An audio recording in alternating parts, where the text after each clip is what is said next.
Hola, ¿qué tal, estimados amigos de María Nuestra Madre? Como cada semana, bueno, hoy será el último sábado que un servidor esté transmitiendo. Lo vamos a pasar los días viernes en la tarde. Agradezco el favor de su atención. Soy Ricardo Espino, filósofo, comunicólogo, misionero, laico, y les voy a hablar el día de hoy de una santa que acabamos de celebrar en el calendario litúrgico el pasado jueves, el día 18 de febrero, Santa Bernadette Soubirous, bueno, así se pronuncia en francés el nombre, la conocemos más como Santa Bernardita, Bernardita de Francia. Es una virgen, una muchacha que vivió el siglo XIX, fue la testigo, la vidente, de las apariciones de Nuestra Señora de Lourdes, allá en Francia. Estaremos hablando de algunos datos, algunos detalles también de esta devoción mariana, de esta advocación que es.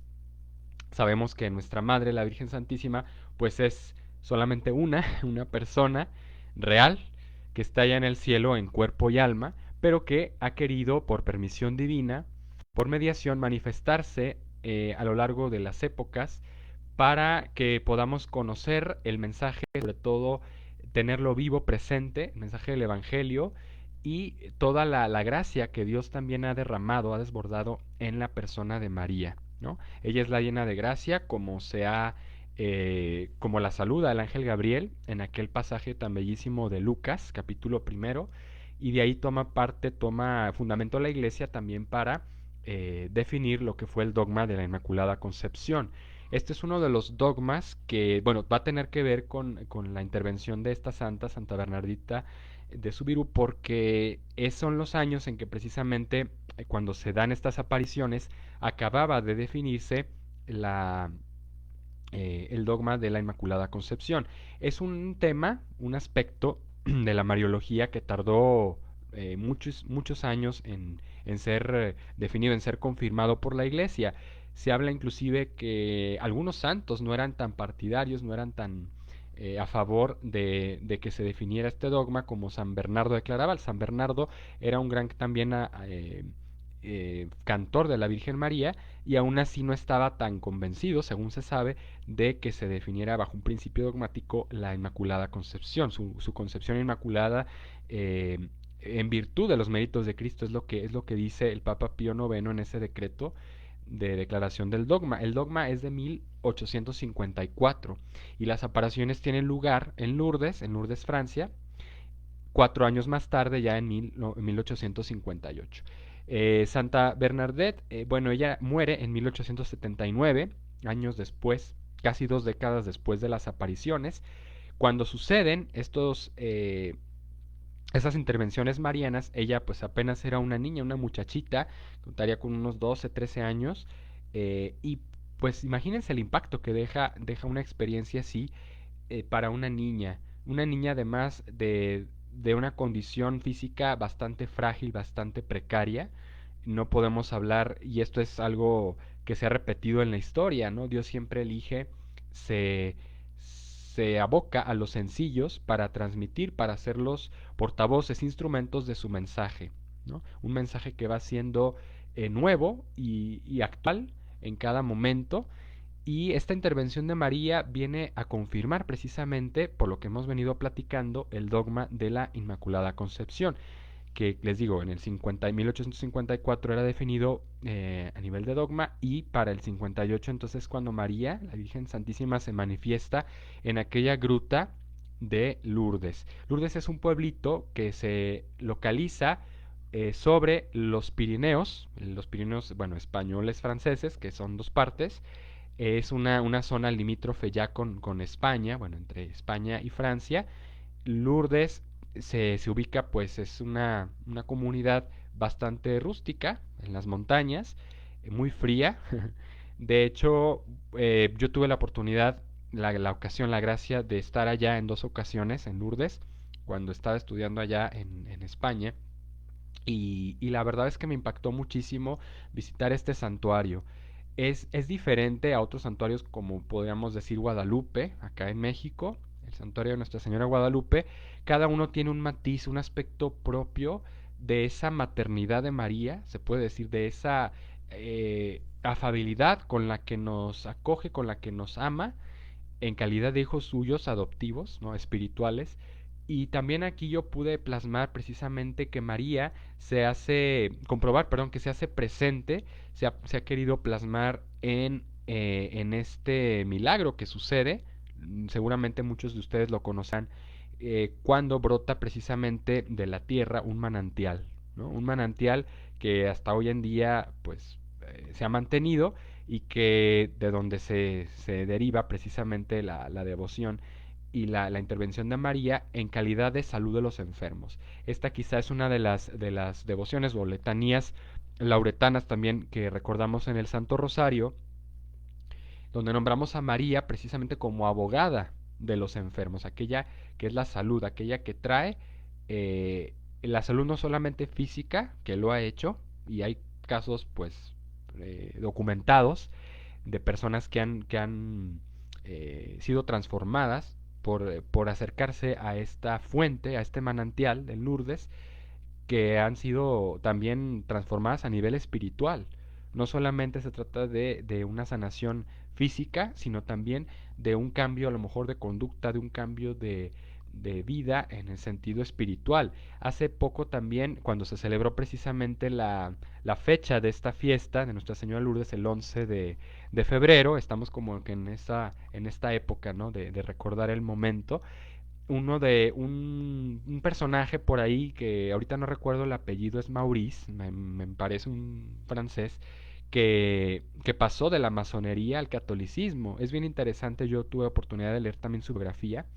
Ahorita no tengo el dato preciso del apellido porque es Maurice, no recuerdo cómo se apellida, pero bueno, es un masón que tiene un libro, lo pueden ustedes incluso googlear, checar en internet, y habla de su experiencia de conversión, de cómo él precisamente ser un masón de los que estaba bien adentrado en esta masonería, muy convicto, muy férreo, pues de repente tiene un encuentro, un contacto ahí con la Virgen María en Lourdes y realmente su vida da un giro de 180 grados radical que lo lleva precisamente a convertirse en un impulsor también de esta devoción de Lourdes, Nuestra Señora de Lourdes. Bueno, ¿por qué estamos hablando de Lourdes? Porque es el misterio, es la manifestación de la Santísima Virgen María en la tierra, de nueva cuenta, de una manera única, especial, original, como ya había habido anteriormente desde de los primeros siglos, ¿no? Nuestra Señora del Pilar se sabe que es en España, en Zaragoza, es la primera intervención de María,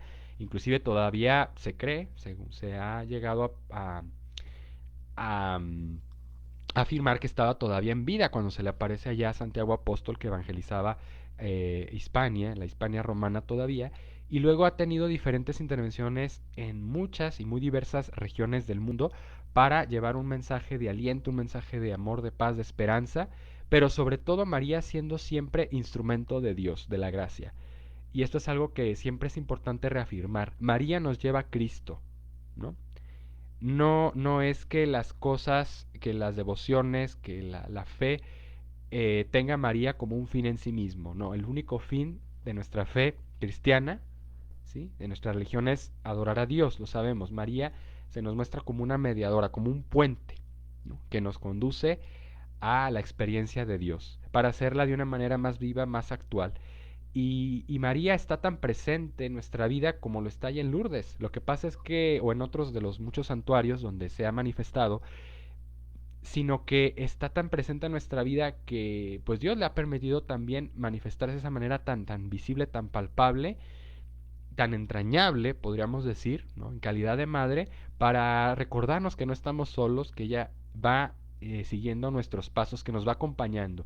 Y es muy interesante hablar, no sé si, bueno, Gaby Alujas, nuestra amiga, o los mariólogos estén de acuerdo, de una especie eh, de historiografía o de dimensión histórica de María, porque María ha estado siguiendo paso a paso a la humanidad a lo largo de los siglos, a todos sus hijos que somos bueno, los cristianos, pero también a aquellos aún que no creen en Cristo, en calidad de cuando Cristo al pie de la cruz, María, estando María al pie de la cruz, le instituye, le confía esa maternidad espiritual, ¿no? Lo tenemos en el capítulo de Juan, en el capítulo del Evangelio de San Juan 19. Y es bien interesante constatar cómo María también se acerca a las personas, les da ánimos, los utiliza como instrumentos para llevar adelante su mensaje. Y una de estas personas, mencioné ahorita el ejemplo del masón, pero como él tantos y tantos a lo largo de estos ya, pues van a ser casi 2 siglos, bueno, siglo y medio, desde 1858, que tienen lugar estas apariciones. Bernadette es una niña entonces en aquel entonces que, que pues adolece precisamente de salud, es una niña frágil, delicada, y precisamente aquí constatamos, ¿no? Esa tesis, esa manera en que Dios actúa, cómo utiliza precisamente personas a veces pobres, que uno no se esperaría que puedan ser instrumentos, ¿no? Para comunicar un mensaje tan importante como el de Lourdes. Una niña sencilla de una familia humilde, ya dijimos. Les voy a leer aquí algunas frases, algunas citas de su hagiografía. La geografía recordamos que es la descripción, la biografía de los santos, ¿no? De los que han llegado a la santidad. No ha hecho más que llorar, decían sus padres, será mala cuando recién nace esta niña, pues ya presentaba mucha fragilidad, ¿no? Y parecía como que iba a ser una niña con la que iban a batallar. Dice, así dijo a alguien después de haber recibido el bautismo, la primogénita de aquellos 9 capullos, 9 hijos que tuvo esta familia, Subirú, ¿no? De los padres Francisco y Luisa. Sus padres muy buenas personas, fieles cristianos, humildes, ¿no?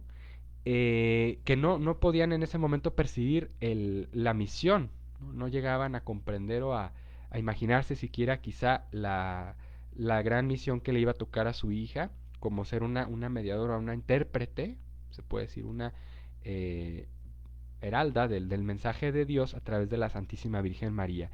Entonces vemos cómo Dios a veces puede utilizar nuestras mismas debilidades, nuestras mismas carencias para trastocarlas, para transformarlas en un bien, en un mensaje. Y ya desde aquí se veía cómo de alguna manera venía trazada esa misión de Lourdes, ¿no? De ser la salud de los enfermos, de ser un medio para la curación, utilizando precisamente a una persona, una muchachita, pues de salud frágil. Y así es como obra Dios en nuestra vida. Si lo trasladamos ya a nuestras experiencias, y esto me gusta mucho hacerlo, lo saben con ustedes, ver de qué manera vamos aplicando el Evangelio, vamos haciéndolo vida a través de nuestras vicisitudes humanas, cuando algo no lo comprendemos, cuando algo supera nuestras fuerzas, algo incomprensible o algo que nos hace sufrir, que nos causa dolor, ahí está muy presente Dios. Y estos misterios, estos momentos, como el de Lourdes, nos lo vienen a recordar. Y voy a hablar un poquito aquí del contexto, si me permiten, general, histórico, como siempre me gusta hacer, ustedes que ya me van conociendo, lo saben, semana a semana, hablar de los santos también en su momento, en su contexto histórico, que es tan importante porque son hombres de su tiempo, son personas de carne y hueso que se enfrentan a diferentes problemas, diferentes desafíos, así como nosotros hoy en día, y que nos enseñan precisamente a tomar las mejores decisiones en cada momento.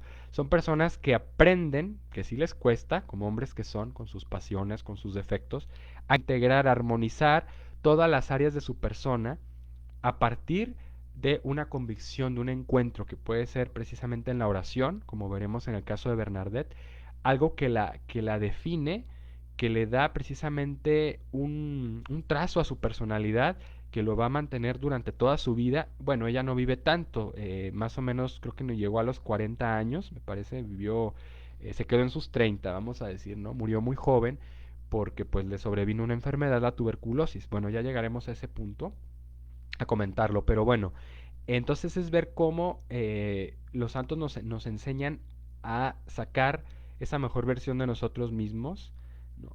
Porque vivimos siempre de cara a Dios. No estamos buscando compararnos con otros, no estamos buscando aparentar, ¿no? Sobresalir humanamente, porque si hubiera sido así el caso, Bernadette, pues quizá no, si se hubiera afanado, ¿no? Por buscar la gloria, por buscar el reconocimiento, el aplauso, pues no hubiera perseverado en esa fe y quizá hoy no estaríamos hablando de ella. No hubiera tomado el rumbo que tomó su vida después, cuando ya se consagra a Dios como religiosa. Bueno, eh, el 2 de junio del año de las apariciones de 1858, ¿no? La examina a esta niña, a esta muchacha Bernadette, el padre Pomian, que era su confesor y capellán del hospicio, ¿no? Y le preguntaba: Bernadette, ¿qué sabes? Y ella le contestaba: el Padre Nuestro, el Ave María y el Credo. Y luego dice él: es bastante para rezar el rosario, ¿no? Y bueno, él es una niña sencilla, una niña que pues sí, iba aprendiendo también en las bases de la fe, el catecismo, pero que para ella la fe era algo natural, era algo pues precisamente lo que va a experimentar en el momento de la aparición de la Virgen entre la naturaleza. Hay un poquito entre la maleza, en una cueva, en una gruta donde se va a hacer presente María, porque elige precisamente Dios los momentos a veces más tranquilos, más sencillos o naturales de nuestra vida, cuando nosotros a veces esperamos que pues nos dé signos muy clarividentes, muy prodigiosos. Y es así como entonces Dios va actuando. Esta niña, ahí va a hablar entonces, perdón, del contexto general. En Francia en ese entonces, pleno siglo XIX, mitad del siglo XIX, 1858, ya habían empezado a proliferar pues muchas mentalidades derivadas de ideologías, de filosofías que iban cada vez alejándose más de la fe cristiana. Por supuesto sabemos que ya en esos años se desarrolló el comunismo, ¿no? La filosofía materialista que hablaba del sujeto material que era el hombre, ¿no? Que no tenía nada que ver con su dimensión espiritual, que esa dimensión era una simple proyección, ¿no? Mera ilusión, mera alienación, y que el hombre pues engañaba al querer pretender que un Dios viniera a salvarlo, ¿no? O viniera a darle vida eterna, plenitud y trascendencia. No, el hombre en sí mismo como sujeto material. Luego estas ideologías, estas corrientes, materialismo histórico, científico, ¿no? Visiones del hombre, de la historia bastante reductivas, fragmentarias, solamente en calidad material, se empata con otra visión, otra corriente filosófica que se llamó el positivismo, ¿no? También muy materialista, quizá un tanto más moderada que el comunismo, pero también igual profesaba la misma doctrina, la misma tesis, que el hombre era un ser ante todo social, ¿no? Radicado en una sociedad y que tenía que evolucionar constantemente, ¿no? Que para ellos la religión, para los positivistas, era también como un elemento propio de su ser social, pero que era meramente convencional, era una tradición, era una disposición, ¿no? Cultural, pero que no iba más allá. Y entonces esto viene a poner de cabeza precisamente a poner la fe en entredicho, ¿no? Imagínense pues qué ambiente predominaba en la mentalidad de los franceses, por hablarles, bueno, que Augusto Comte era el fundador de esta escuela, de esta corriente del positivismo, Carlos Marx en Alemania con el marxismo y demás, ¿no? Y había otros por ahí también partidarios de estas corrientes, que entonces la sociedad se iba cada vez materializando, ¿no? Dimensionando más en función de lo que produce, ¿no? De lo que come, de su ganancia, ¿no? En términos meramente materiales, y quedaba muy relegada, muy marginada la cuestión de la espiritualidad. Y entonces es aquí cuando también, en su providencia, Dios permite que intervenga nuestra Madre Santísima del Cielo para remover también un poquito a los mismos fieles, a los mismos católicos franceses, volver a despertarlos en la fe, volver a inyectarles como esa vida, esa energía que necesitaban, porque parecía que estas corrientes los estaban adormeciendo. Y donde precisamente Dios elige un lugar como este, ¿no? Tan rural, tan en medio de las quebradas, de las montañas, ¿no? Cuando pudo haber elegido pues las universidades, no sé, allá en la Sorbona, ¿no? O en París, o en los grandes centros de la cultura, donde precisamente estas ideologías iban carcomiendo, iban distorsionando la mentalidad, ¿no? Iban haciéndose cada vez más impositivas. Es entonces cuando María interviene, como para reavivar, darle un nuevo impulso a la fe de los católicos. Hoy en día Europa, sabemos, si lo trasladamos a esta época, pues ya vive una crisis de fe, podríamos decir, no solo adolescencia, o sea, de carencia, de, de, de fe, sino también como una especie ya de apagón, se puede decir, tristemente. Y entonces nosotros acá en América, en Latinoamérica, tenemos que tomar claramente esos sucesos, esos acontecimientos como una lección, nosotros estamos también ya en medio de esa vorágine, ¿no? En medio de esos movimientos también ya de carácter global, internacional, que quieren como que arrebatarnos precisamente esos valores, esos principios que nos han identificado, que nos han constituido, ¿no? Como occidentales desde muy atrás, ¿no? Gracias a la fe precisamente la cultura también ha prevalecido, ha persistido, porque la fe la ha iluminado, la fe la ha enriquecido, ¿no? Por eso hablamos de fe y razón como un binomio inseparable. Esto es lo que viene a suponer Lourdes, un refuerzo también a la fe y de igual modo a la razón de la gente, que el hombre no sienta que se basta a sí mismo, que el hombre no piense que solo con sus solas fuerzas, con su sola razón o mecanismos, tecnología humana, va a poder autodeterminarse, va a poder crecer y progresar, ¿no? Necesita también alimentar el espíritu, sobre todo y primeramente su espíritu, su alma. Y entonces es eligiendo precisamente este lugar, como dijimos Lourdes, con estas personas sencillas, con esta familia Subirú. La niña, entonces Bernadette, llega un momento, y es cuando tiene lugar la aparición, en que pues se encontraba ahí, creo que con sus primos, sus amigas, y de repente percibe, no sabemos de qué manera Dios haga sentir esto en los niños, ¿no? En aquellos también podríamos usar el parangón o la relación con los niños de Fátima, los pastorcitos Jacinta, Francisco y Lucía, ¿no? Pero es muy semejante, yo pienso que es una experiencia única, por supuesto, y que también propia de un niño, o sea, que un niño la puede de alguna manera entender y no asustarse, no sentirse como en un shock, en una conmoción, porque los niños son simples, son sencillos, ¿no? Claro que quizá les sacuda un poco de principio, pero la Virgen, dice aquí, el biógrafo tenía sus planes. Hacía 4 años, como ya mencioné, que el Papa Pío IX había declarado el dogma de la Inmaculada Concepción, ¿no? Y ella viene como a reafirmar esa no solo ese principio de fe, sino también ese camino, ese medio que reconoce que la gracia de Dios actúa en nosotros, que pudo actuar en la Virgen María con plena libertad, porque la Virgen María nunca perdió su libre albedrío. María Santísima se mantuvo firme, se mantuvo virgen, fiel al plan de Dios, a pesar de que no comprendía muchas cosas, lo sabemos, que no todo le era claro y distinto, y tuvo que aprender a atravesar ese camino de oscuridad, también de pruebas, de ver que su hijo era rechazado, bueno, y desde niño que se perdía en el templo, ¿verdad? De cuestiones también muy humanas que podían haber debilitado la fe de María, y María siempre tuvo esa libre decisión de poder separarse del camino de Dios, pero no lo hizo, se mantuvo fiel. Y es aquí donde el dogma nos viene a iluminar, porque de por sí ya traía una condición, ¿no? En virtud de los méritos de su hijo, de que ella iba a ser la madre de Dios, había sido preservada del pecado, pero no por méritos propios. Sabemos que Dios la eligió, en virtud de los méritos de su hijo, para ser esa mediadora, ¿no?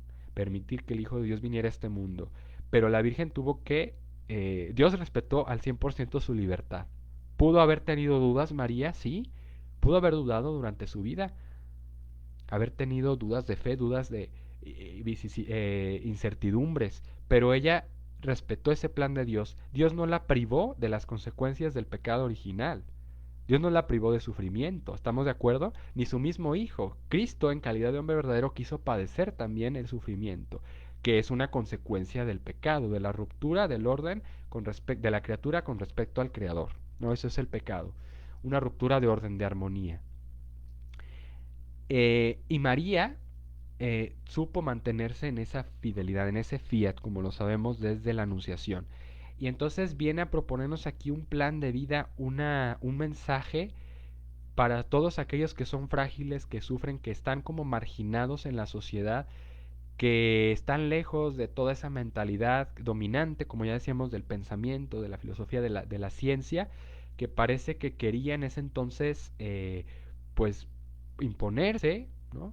Dictaminar cómo se tenían que hacer las cosas, cómo se tenía que pensar, rechazando precisamente todo, no solamente a nivel de tradición, sino toda la dimensión, el desarrollo espiritual de las personas.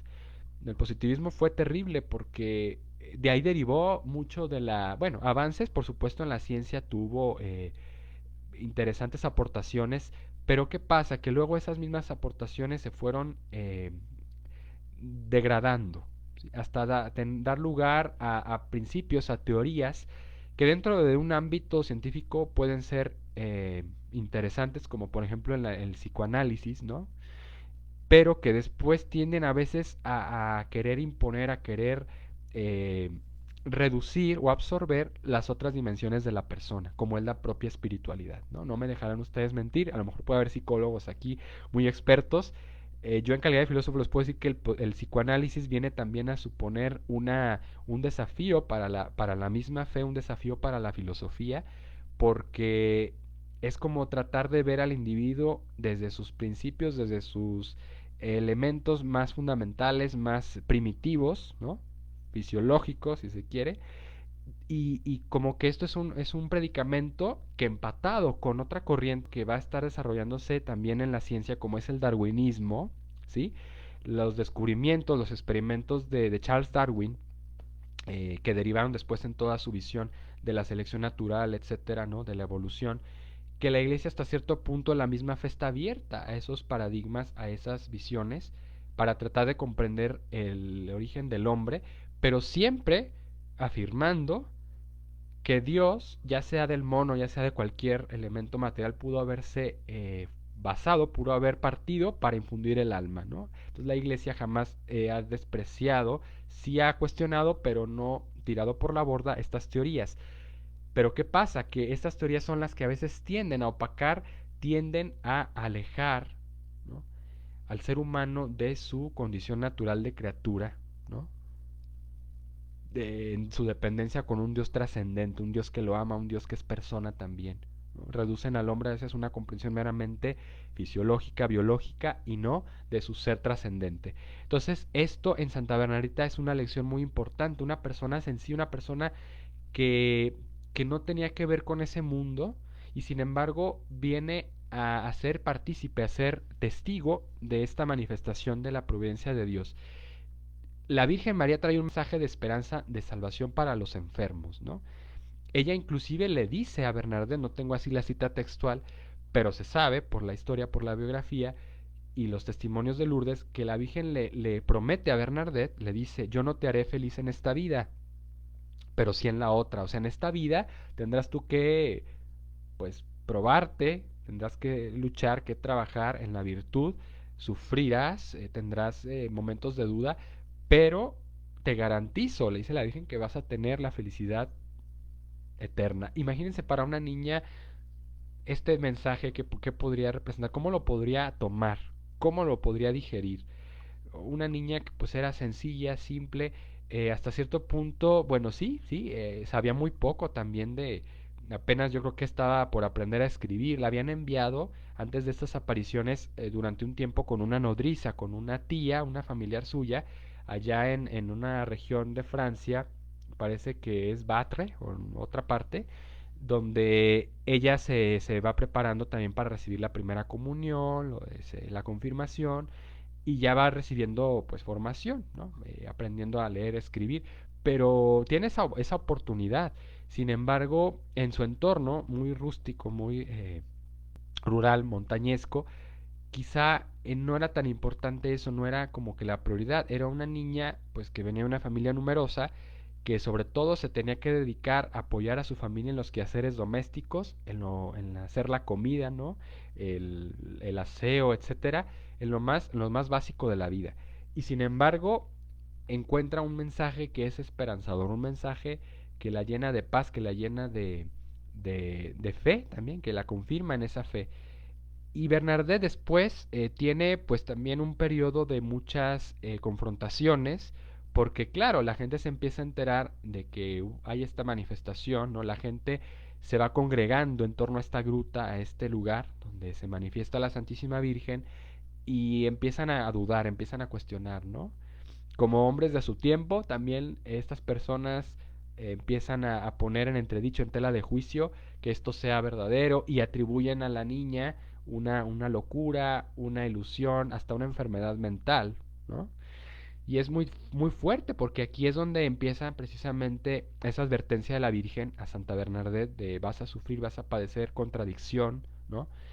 rechazo, estigmatización, pero es algo que ella aprende desde ese momento a controlar, aprende a vivir con ello, ¿no? La fe nos da también una fuerza, nos da una capacidad, una virtud, ¿no? De tolerancia, ¿no? De refuerza esas virtudes cardinales que ya como seres humanos poseemos o vamos adquiriendo. La fe viene a suponer un soporte, ¿no? Una consolidación de la fortaleza, de la cual derivan pues la paciencia, la resiliencia, etcétera, la virtud de la templanza, ¿no? El control, la moderación, nuestro hablar, nuestro actuar, la justicia y la prudencia. Entonces, en ella como que se sensibilizan, se despiertan todavía más estas virtudes y es como ella aprende a confrontarse, aprende a soportar también ese rechazo y esos cuestionamientos, ¿no? Llega a un punto donde también su misma familia, sobre todo al principio, como que trata de callarla, trata de coaccionarla a Bernadette para que no hable, para que no diga, no confiese, porque pues se ven en el foco, en el ojo del huracán, ¿no? Los Subirú y creen que pueden ser de alguna manera no solamente desprestigiados, sino pues atacados, ¿no? Violentamente por ciertos grupos, ¿no? Que veían con malos ojos precisamente esas manifestaciones. Entonces, ¿de qué podemos aprender? De una experiencia de fe que se tiene que acrisar, que se tiene que fortalecer en las batallas de cada día, ¿no? En nuestras relaciones interpersonales. Claro está que el mensaje era muy concreto, era un mensaje de esperanza para los enfermos, ¿no? Fortaleza para sobrellevar la enfermedad y empezó a sucederse una serie de curaciones milagrosas donde después estuvieron interviniendo médicos, ¿no? Científicos, expertos que acudieron al lugar de los hechos para comprobar, ¿no? Y es aquí donde se empieza a surgir la devoción, ¿no? Y empieza a despertarse ya más la fe de la gente. Después de una fase, de un ciclo como de rechazo, de duda, de desinformación, ya comienza a ser más patente esta acción en la gente que sin prejuicios, sin con el beneficio de la duda por lo menos se va acercando, ¿no? A este manantial que brotó por palabras mismas de la Virgen en promesas a Santa Bernadette, de modo que comienza un proceso también de evangelización, de reevangelización en esa comunidad rural, ¿no? Que luego se extendió y tuvo tanta fama que pues mucha gente ha peregrinado a este santuario de Lourdes, ¿no? Quizá algunos de ustedes también no hayan podido hacer. Yo tuve esa gracia, esa oportunidad en dos ocasiones, una precisamente en el aniversario 150 de las apariciones en el 2008.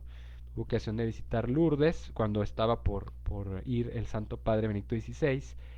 También el Papa Francisco la ha visitado después. Juan Pablo II, Benedicto y Francisco son los papas que han estado ahí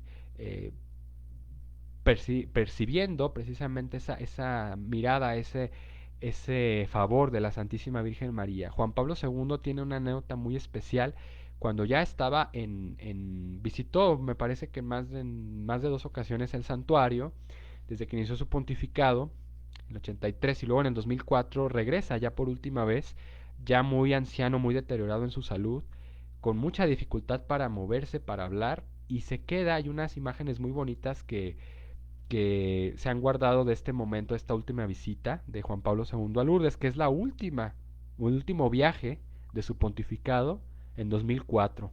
Pues muere en 2005, está en Lourdes no sé si en junio de 2004, y ahí se encuentra con María Santísima, que además es un papa muy mariano, lo sabemos, entabla precisamente un diálogo que ya no se traduce en palabras, en discursos, ¿no? En bellas frases, sino un diálogo ya de un enfermo como era él, Juan Pablo II, deteriorado por esa enfermedad degenerativa del Parkinson, ¿no?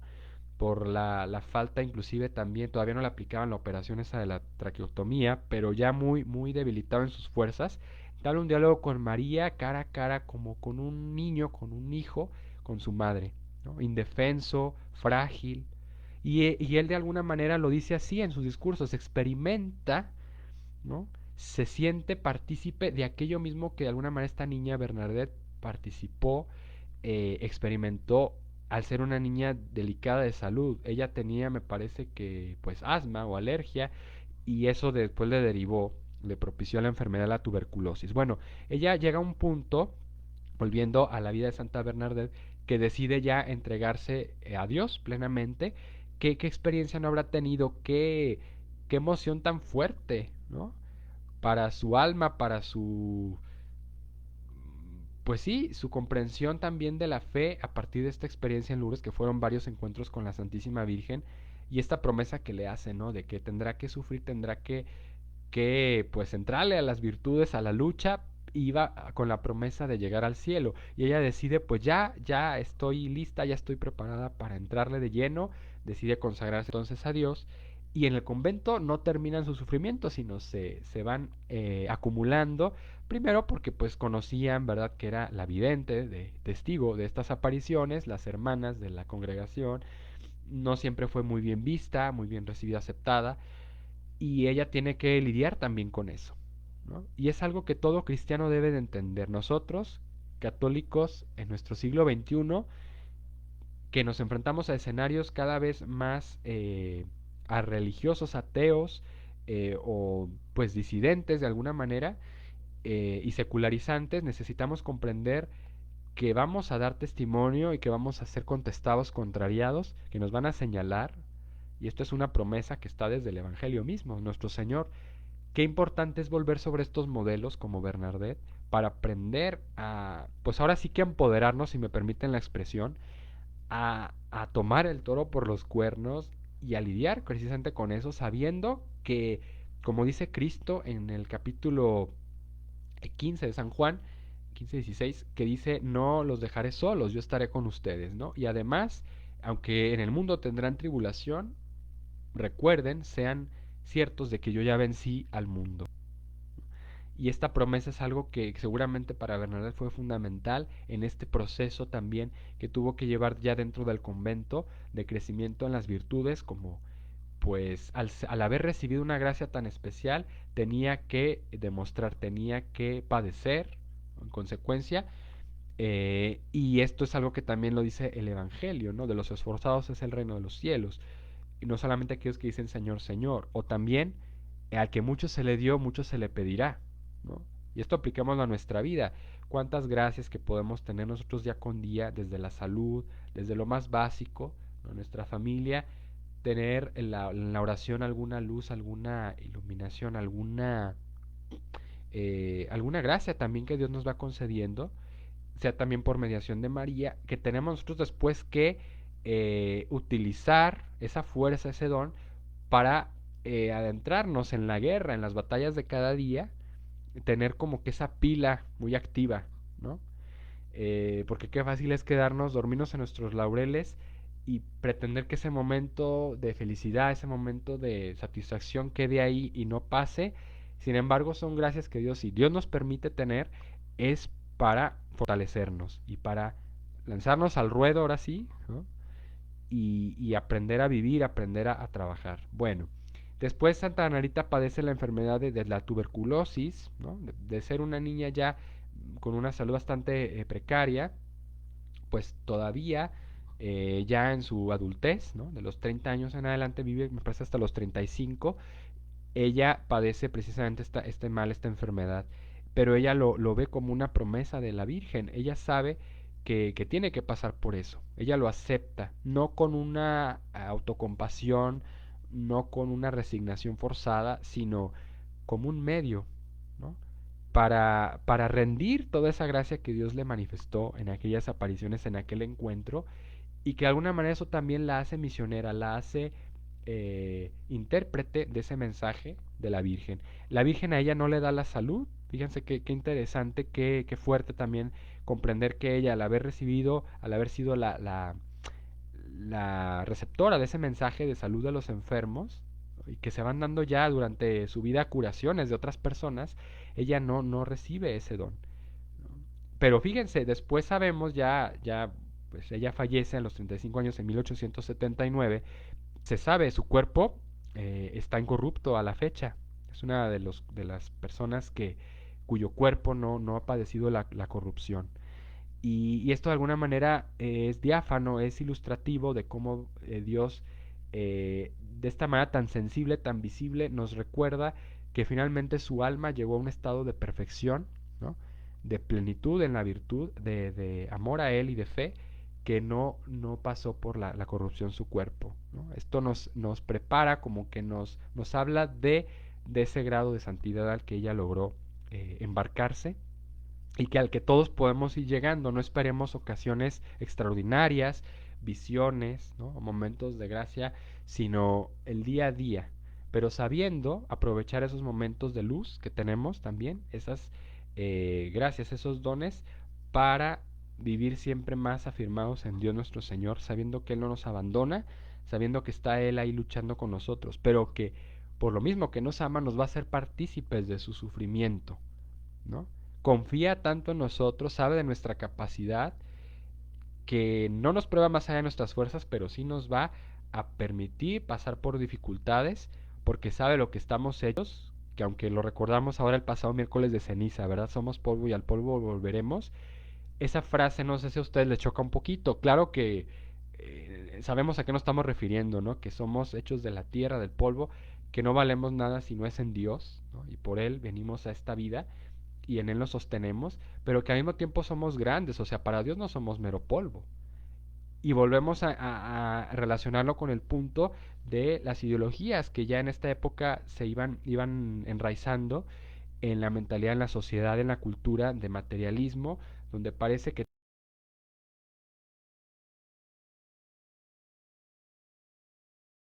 con nuestros errores, con nuestros males, con nuestras enfermedades, y no, nosotros estamos hechos para mucho más. Y estos solamente son trances, son meros accidentes. También a nivel filosófico, Aristóteles lo define como momentos de prueba para que la sustancia, o sea, la persona, ¿verdad? El alma, se acrisole, se fortifique y se haga más fuerte, ¿no? Los accidentes no nos vienen a rebajar, no nos vienen a hacer menos, sino al contrario, nos pueden permitir crecer y ser mejores.